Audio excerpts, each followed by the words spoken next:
किया था,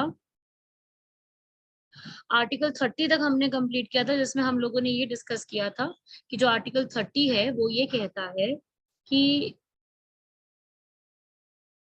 31 जो है, 31 ये कहता है कि जो हमारे राइट टू प्रॉपर्टी है वो हमारा अधिकार नहीं है। अब आता है article number 32, make a heading of article 32। मैंने स्क्रीन शेयरिंग स्टार्ट करी है। जिसकी भी वीडियो ऑन है वो अपनी वीडियो ऑफ कर लो। यहाँ पे स्क्रीन पे शो हो रहा है किसी की वीडियो ऑन है, प्लीज चेक किसकी वीडियो ऑन है, close that.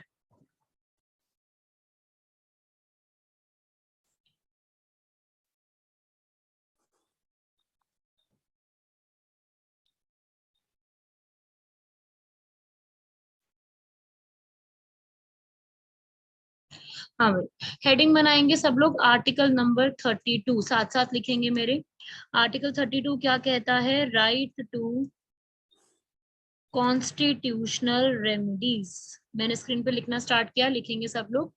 Right to constitutional remedies मतलब कि अगर हमारे कॉन्स्टिट्यूशन में कुछ गड़बड़ हुई है तो कॉन्स्टिट्यूशनल रेमेडीज हमें कौन प्रोवाइड करेगा? तो इसके अंदर हमारा आता है आर्टिकल नंबर 32। आर्टिकल 32 जो है वो ये कहता है कि हमें एक रिट फाइल करने का अधिकार मिलेगा। देखिए, there is a high chance कि इससे एक क्वेश्चन आएगा, बिकॉज ये बहुत ज्यादा न्यूज में रहता है और एग्जाम के पॉइंट ऑफ व्यू से ये काफी इंपॉर्टेंट है।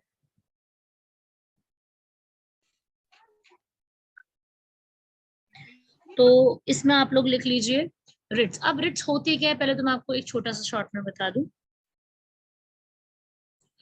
देखिए भाई, रिट होती है एक ऑर्डर, ऑर्डर जो कि एक रिटन फॉर्म में होता है। और ये इशू कौन करता है? Issued by court.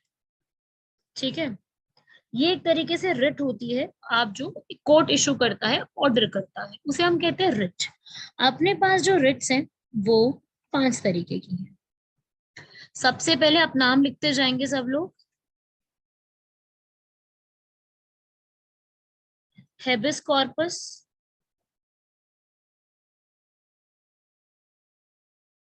Mandamus, prohibition,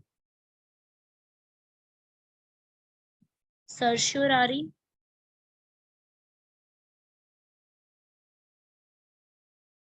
को वारंटो।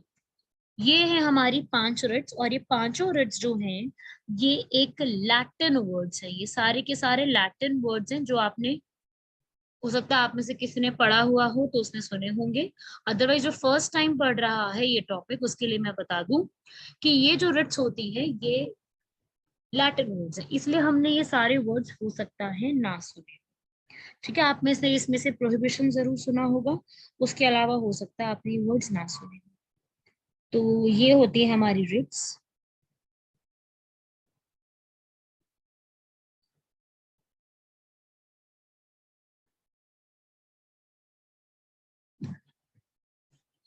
लिखते हैं अब इनके बारे में, इनके meaning. Habeas corpus,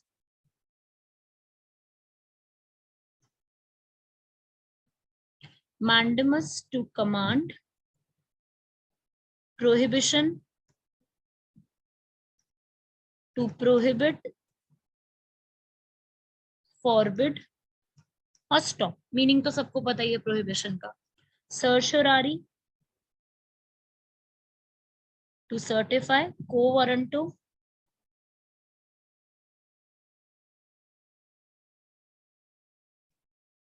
bye what authority.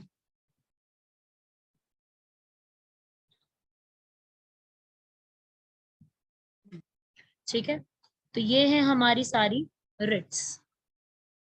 ये नाम आपके सामने लिखे हुए हैं, ये है रिट्स। अब क्या क्या इसमें है, क्या क्या नाम है, किस तरीके से पढ़ना है, उसको अब हम देख लेते हैं। देखो भाई, हेबिस कॉर्पस सबसे पहले शुरू करते हैं। हेडिंग बना लो, हेबिस कॉर्पस।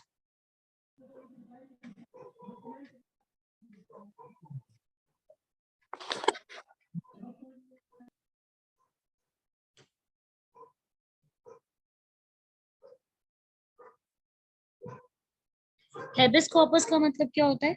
आप उस पर्सन को फ्री कर रही हो जिसको भी अरेस्ट किया गया है। उस पर्सन को फ्री करने को हम क्या बोलते हैं? Habeas corpus. देखो भाई, अगर किसी भी पर्सन को इलीगल तरीके से जेल में बंद किया गया है, इफ एनी पर्सन इज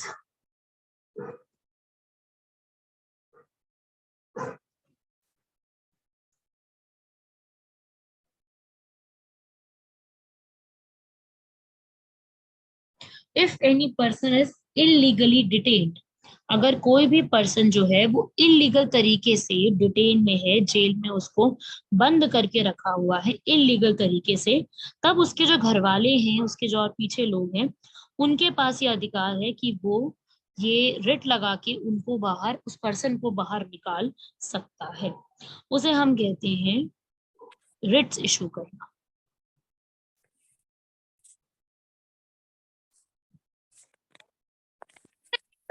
अपने आप को तो होने लगी, लेकिन सुबह को दोनों। हाँ भाई, म्यूट करो जो भी अभी ज्वाइन किए हैं students, please mute yourself. So if a person is illegally detained, detain का मतलब जबरदस्ती उसको गलत तरीके से जेल में रखा गया है, तो उस केस में ये चीज की जाती है। ठीक है, तो लिख लीजिए इस चीज को।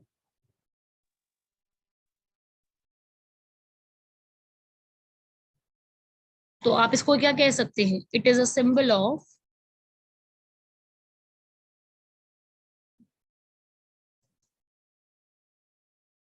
Individuals liberty. ये एक तरीके से फ्रीडम का सिंबल है कि आप पर्सन को फ्री कर रहे हो, जिसको इलीगल तरीके से डिटेन किया गया उसको फ्री कर रहे हो, तो उसे हम क्या बोलेंगे?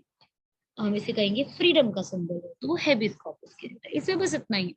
और ये किसी के भी अगेंस्ट कर सकते हैं, कोई भी इंडिविजुअल हो सकता है।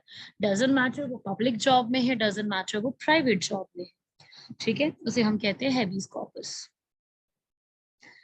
सेकंड रिट है मैंडम्स। इसमें आ रहा है वीक कमांड। हम लोग क्या कर रहे हैं? कमांड कर रहे हैं। ठीक है, इसमें जो कोर्ट है ऑर्डर्स, ऑर्डर करता है किसी को भी, ऑर्डर्स एनी पब्लिक अथॉरिटी। इस पब्लिक अथॉरिटी में जो भी गवर्नमेंट की चीजें हैं सब आता है, उनको ऑर्डर करता है टू परफॉर्म देयर ड्यूटी। जो वो अपनी ड्यूटी परफॉर्म नहीं कर पा रही हैं, जाए जिस चीज की वो सैलरी लेते हैं और वो नहीं उस चीज को फुलफिल कर रहे हैं, तो हमारा कॉन्स्टिट्यूशन कहता है कि आप सीधा सुप्रीम कोर्ट जा सकते हैं, इस रिट को इशू करवाएंगे।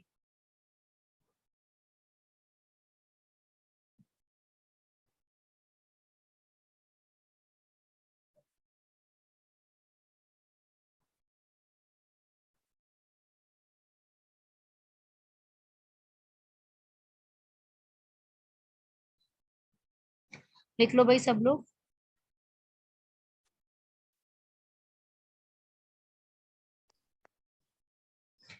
ठीक है भाई, यहाँ तक आई होप सबका डन हो गया होगा।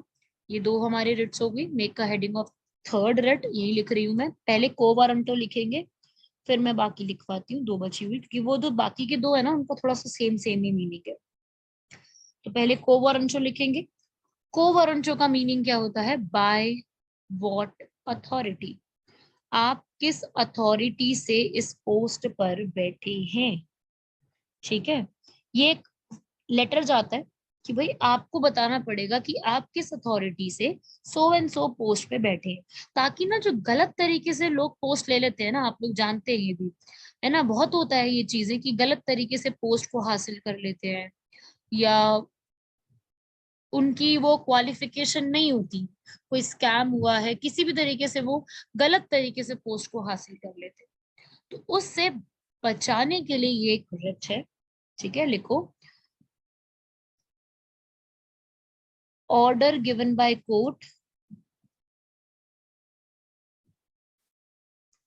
टू इन्वेस्टिगेट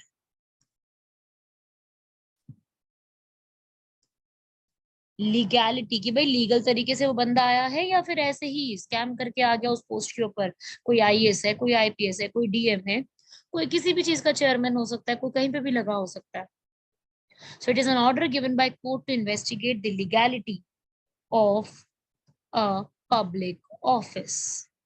उस पब्लिक ऑफिस की अब देख लो भाई, एक चीज नोटिस करने वाली है। हेबिस कॉर्पस की रिट पब्लिक और प्राइवेट दोनों लोगों के पास है कि आप किसी के भी अगेंस्ट लगा सकते हैं। मैंडेमस की सिर्फ और सिर्फ पब्लिक ड्यूटी वालों के पास। आप प्राइवेट वालों के पास ये नहीं लगा सकते, आप प्राइवेट वालों के अगेंस्ट नहीं कर सकते इसको। और जो क्यो वारंट जो है सेम, ये भी पब्लिक ड्यूटी की तरफ है, जो पब्लिक ड्यूटी होती है उसके अगेंस्ट है।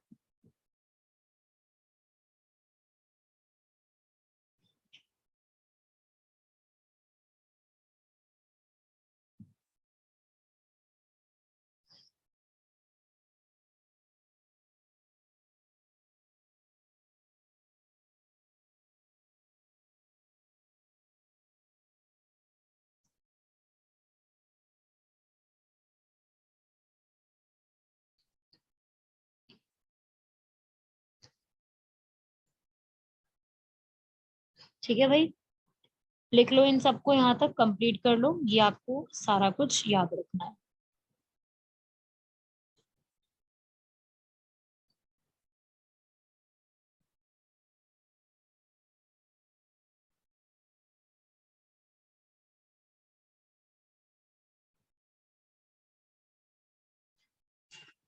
ठीक है, तो ये है हमारी तीन ड्यूटीज। अब आप चौथी की हेडिंग बना सकते हैं, दैट इज प्रोहिबिशन एंड सर्शियरी। दोनों का ऑलमोस्ट सेम मीनिंग होता है, थोड़ा सा ही डिफरेंस है। तो आप लिख लीजिए प्रोहिबिशन एंड सर्शियरी।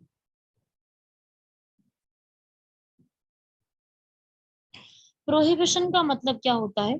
प्रोहिबिट करना, रोकना। ठीक है, अब कौन किसको रोकेगा इधर? बेसिकली आप इसको कह सकते हो स्टे ऑर्डर, इसका दूसरा नाम है। ये यहाँ पर देखो, जब भी कोई कोर्ट अपनी, मैम लास्ट साइड फिर से स्लो शो करो, ठीक है, लिख लो, चलो 1 मिनट ले लो, लिख लो आप लोग पहले इसको।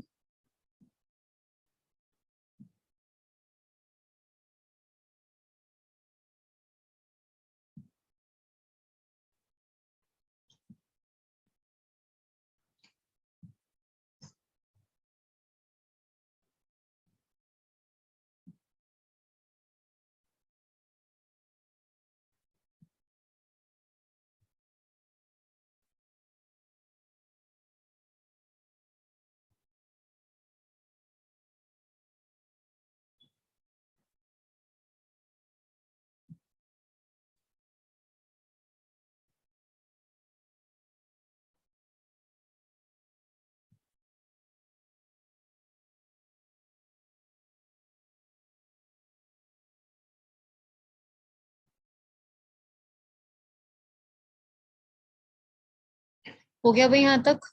डन। चलिए आगे बढ़ते हैं। इसको लिखो।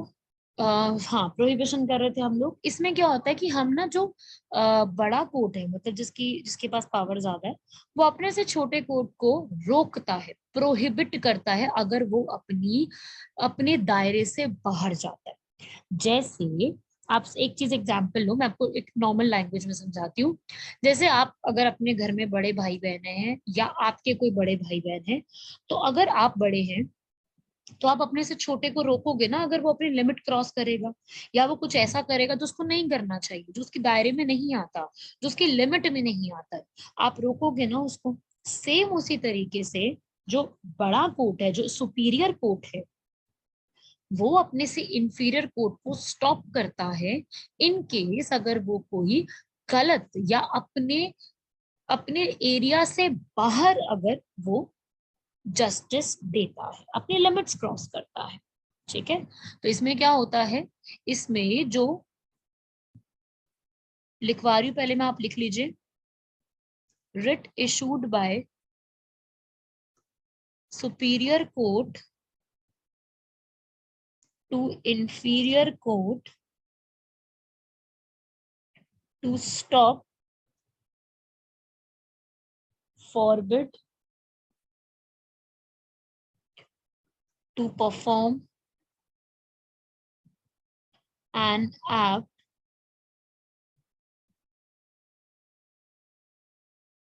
that is outside their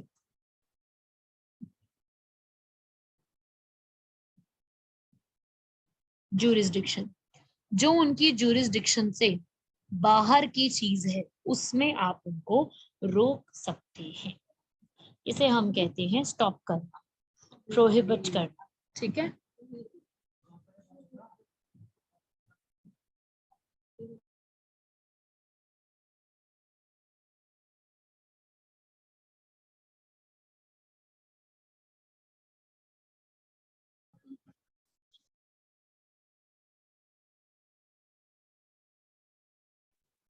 ठीक है भाई, लिख लिया सबने ये चीज. वही आप समझो सरशरारी. पहले आप दोनों समझ लो, फिर आपको डाउट हो तो आप पूछिएगा. इसमें क्या होता है, सरशरारी में ऑलरेडी आप जजमेंट दे चुके. प्रोहिबिशन में आपने कब रोक लिया, बिफोर जज. आपने जजमेंट देने से पहले ही पर्सन को रोक लिया, मतलब कोर्ट को रोक लिया. दोनों रिट्स में कॉमन क्या है, दोनों ही कोर्ट यूज करती है. ये कोई आम आदमी यूज नहीं कर सकता, ये सिर्फ कोर्ट अथॉरिटीज ही इस्तेमाल कर सकती है. सरशरारी में ऑलरेडी जो आप कह लो कि जो जजमेंट दी जा चुकी है उसको या तो खत्म करने के लिए या उस जजमेंट को पलटने के लिए, चेंज करने के लिए ये यूज की जाती है.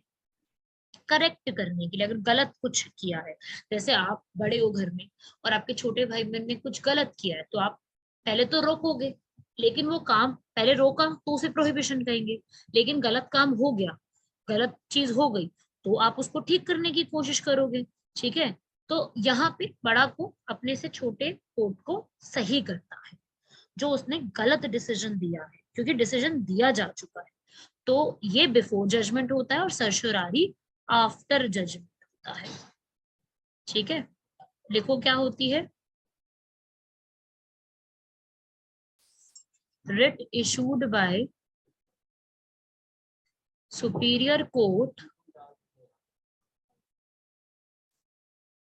to inferior court to squash your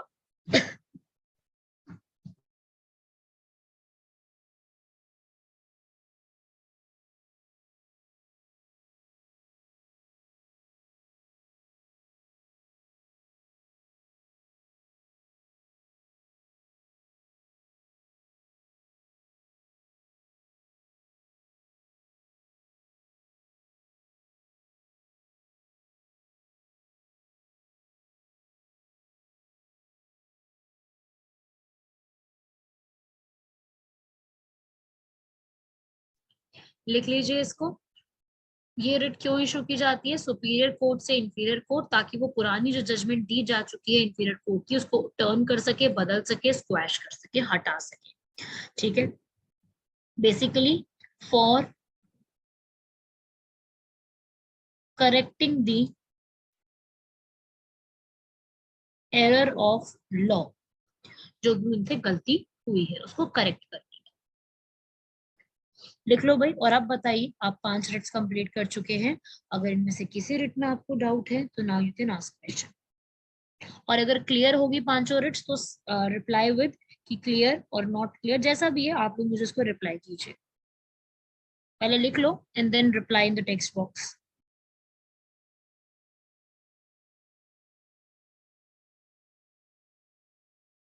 क्योंकि ये हो जाएगा तभी हम नेक्स्ट आगे बढ़ेंगे और चीजें देखेंगे.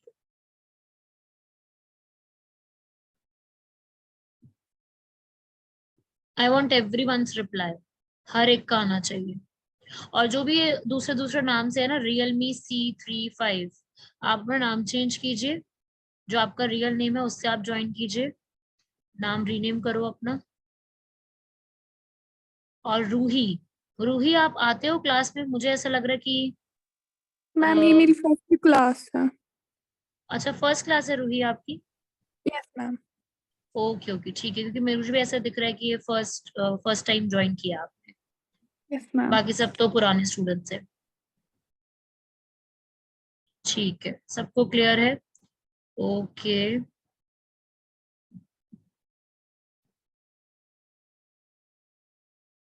ठीक है, चलिए आगे बढ़ते हैं। इसके बाद अब इसको कंप्लीट करते हैं। ये आपने लिख लिया है यहाँ तक। और अब आपने एक चीज समझ ली इसमें, इस पे क्वेश्चन आएगा, there is a high chance कि इस पे क्वेश्चन आएगा। हेबिस कॉर्पस लिख लीजिएगा, पब्लिक प्राइवेट दोनों के लिए। मैंडेमस सिर्फ पब्लिक, प्रोहिबिशन सर्शोरारी सिर्फ कोर्ट्स, और क्यो वारंटो सिर्फ पब्लिक। इनके अगेंस्ट आप इनको यूज कर सकते हैं। ठीक है, अब सेम रिट्स, ये कौन इशू करता है रिट्स? ये इशू करती है सुप्रीम कोर्ट। ठीक है, इसको आपको लिखना है अपने नोट्स में कि आर्टिकल 32 के तहत supreme court can issue Ritz. और सेम रिट्स कौन और इशू कर सकता है? हाई कोर्ट भी कर सकता है। High court can also issue Ritz, but article is article 226। बस ये डिफरेंस है आर्टिकल का, लिख लीजिएगा। आर्टिकल 226 के तहत हाई कोर्ट करता है। एंड हमारे जो बी आर अम्बेडकर है, ड्राफ्टिंग कमेटी के मेंबर और ड्राफ्टिंग कमेटी के चेयरमैन, उन्होंने क्या बोला था? उन्होंने इस पूरे आर्टिकल 32 को कहा है heart and soul of constitution. Very famous, heart and soul of constitution.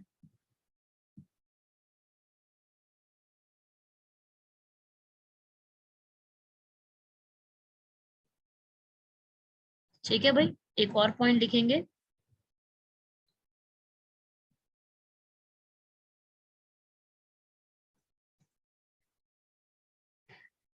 लिख लीजिए, citizens can directly approach Supreme Court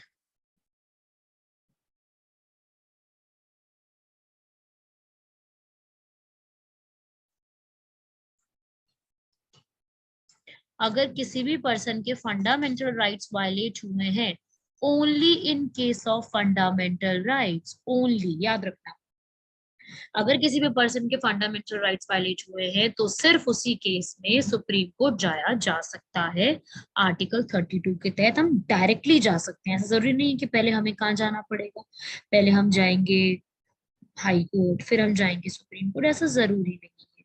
हम डायरेक्टली भी मूव कर सकते हैं।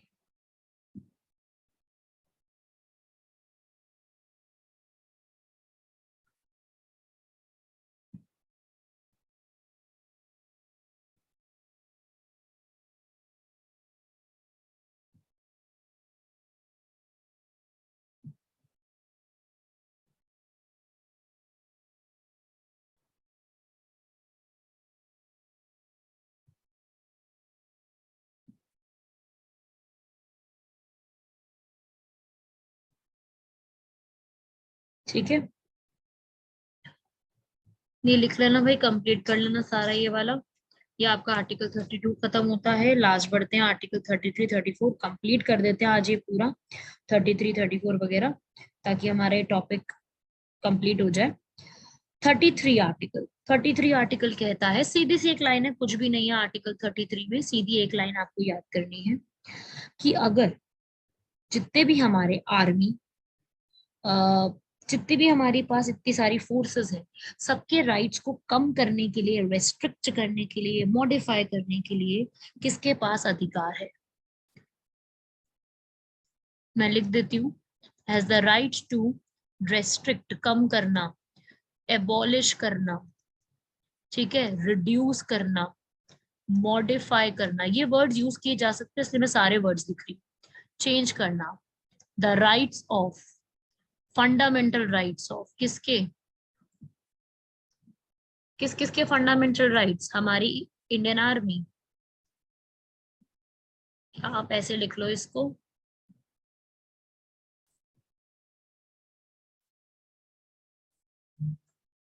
हमारी डिफेंस फोर्सेस, हमारी डिफेंस में क्या क्या आता है? आर्मी, नेवी, एयरफोर्स, इन सब के अधिकार, इन सब के, इन तीनों के, प्लस हमारी पुलिस,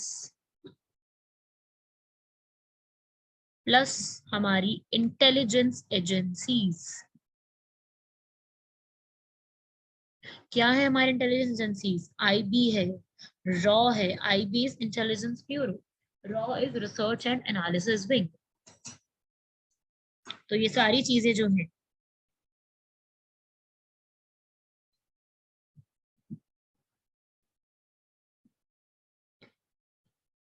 तो ये सारी जो चीजें हैं, इनके अधिकार को रोकने का अधिकार किसके पास है? लिख लीजिए, इसका आंसर हो जाएगा पार्लियामेंट। ठीक है, इससे सीधा क्वेश्चन आता है कि किसके पास इस चीज का अधिकार है, सीधा ही आंसर है उसका।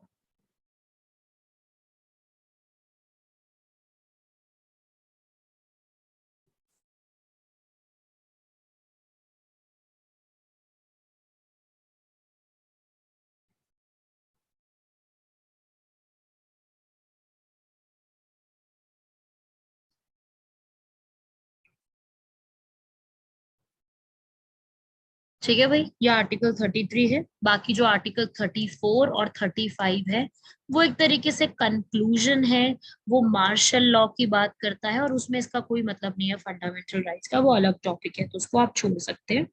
आपको 33 तक याद करना, तो आप 33 तक लिख लो, इसको लर्न कर लो। तो यहाँ तक बताओ भाई, डाउट हो तो पूछ लेना, ये पूरा कंप्लीट है।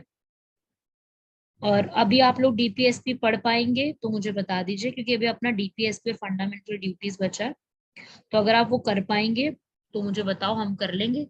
अदरवाइज हम कल की क्लास में कंप्लीट कर लेंगे।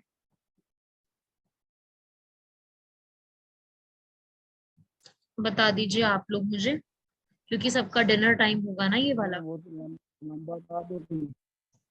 बस ये तलिए, आपकी आवाज नहीं आ रही, आप थोड़ा सा बोलो। मैम लंबा टॉपिक है वो फंडामेंटल। हाँ, वो लंबा टॉपिक है, तो वही मैं सोच रही हूँ स्टार्ट करने से पहले we can start it tomorrow, right?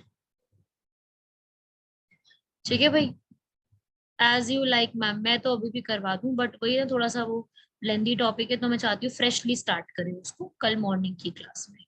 Morning की वही सेम टाइम पर करते हैं। हाँ हाँ जी मैम, प्लीज आर्टिकल 33 को डिफाइन करो। आर्टिकल आर्टिकल 33 को, हाँ आर्टिकल 33 यहाँ पे लिख लीजिए। आर्टिकल 33 कह रहा है कि अगर हमारे जितने भी डिफेंस के लोग हैं, हमारे जितने भी नेवी आर्मी एयरफोर्स के लोग हैं, हमारे पुलिस पूरी अधिकार है, हमारा इंटेलिजेंस एजेंसीज है, इन सबके जो अधिकार है, इन सबके जो फंडामेंटल राइट्स है, उनको रेस्ट्रिक्ट, उनमें जो कुछ भी चेंज लाना है, क्योंकि आप जानते हैं कि इन सबको उतना अधिकार नहीं होता है, उन सबको रेस्ट्रिक्शंस होती हैं बहुत सारी, तो वो रेस्ट्रिक्शंस जो है यहाँ पर ये पार्लियामेंट लगा सकती है। जी मैम, जी मैम, ठीक है, थैंक यू। ओके ओके, ठीक है भाई, यहाँ तक कंप्लीट कर लो। गाशु, पार्लियामेंट ही है इसका आंसर, पार्लियामेंट ही चेंज कर सकता है। अगर हमारे फंडामेंटल राइट्स में कुछ भी चेंज करना है तो वो सिर्फ पार्लियामेंट ही कर सकता है और कोई नहीं कर सकता। ठीक है, यहाँ तक कर लीजिए, बाकी का हम कल मॉर्निंग की क्लास में करते हैं। ठीक है, कल रख लेते हैं क्लास। कल आपकी इंग्लिश की क्लास है? मैम कल संडे है। कल संडे है, कोई बात नहीं, 8 o'clock रख लेते हैं कल क्लास। कल क्लास तो नहीं है ना, मतलब इंग्लिश की क्लास तो नहीं है ना उस टाइम पे? 7 बजे की जगह 8 बजे कर लेते हैं, अगर इंग्लिश क्लास नहीं है तो।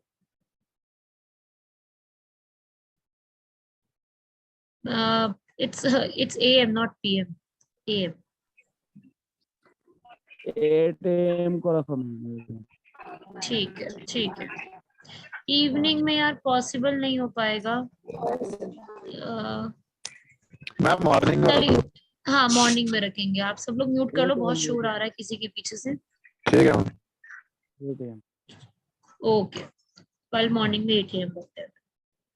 Okay then, bye everyone, good night.